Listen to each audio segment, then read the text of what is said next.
Maximum நம்ம ஒரு book எதுக்காக படிக்கிறோம்? 4 பேர் முன்னாடி கத்து காட்டுறதுக்கா? இல்ல சோசியல் மீடியால போஸ்ட் போடுறதுக்கா அப்படின்னு கேட்டீங்கன்னா, இல்ல.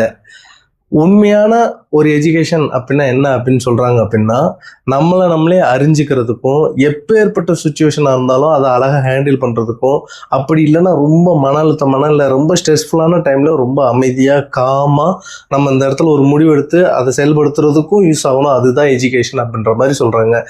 இப்போ எபிக்டேட்டஸ் அப்படின்னு சொல்லி அந்த தத்துவ ஞானி திரும்பவும் இங்க என்ன சொல்றாரு அப்படின்னா, உண்மையில ஒரு எஜுகேஷன் அப்படின்னா என்ன அப்படின்னா, மன அமைதி, அப்புறம் பயம் இல்லாத தன்மை, அதுக்கப்புறம் சுதந்திரம். இந்த 3யும் ஒரு புக் உனக்கு கொடுத்துச்சுன்னா அதுதான் ரியல் எஜுகேஷன் அப்படின்ற மாதிரி சொல்றாங்க. எல்லார் முன்னாடி கெத்து காட்டுறதுக்கான ஒரு விஷயம் கிடையாது. நான் இவ்வளோ புக்கு படிச்சிருக்கேன், அவ்வளோ புக்கு படிச்சிருக்கேன் அப்படின்றதுக்கான விஷயம் கிடையாது.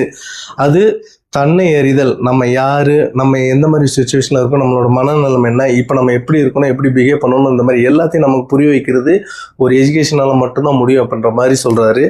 அது மட்டும் இல்லாமல் இந்த சும்மா நம்ம டிவி பார்க்கும்போது, சோசியல் மீடியாவில் உட்காந்து ரீல்ஸ் பார்த்துக்கிட்டு இருக்கும்போது, இல்லை வெட்டியாக வெளியே அரட்டை அடிச்சுக்கிட்டு இருக்கும்போது, நம்மளை புரிதல் நமக்கு இருக்கா அப்படின்னு சொல்லி நம்மளே ஒரு கொஸ்டின் கேட்டுக்கிறது ரொம்ப நல்லதுன்னு நினைக்கிறேன். என்னதான் என்டர்டைன்மெண்ட் இருந்தாலும் எஜுகேஷன்ன்றது ரொம்ப முக்கியம். அந்த எஜுகேஷன் என்னவா இருக்கணும் அப்படின்னா, அது தன்னை அறிதலாக இருக்கணும் அப்படின்றது தான் இன்னைக்கு நாளில் நான் படித்து புரிஞ்சுக்கிட்ட ஒரு விஷயம். ஸோ அவ்வளோதான். நாளைக்கு பார்க்கலாம்.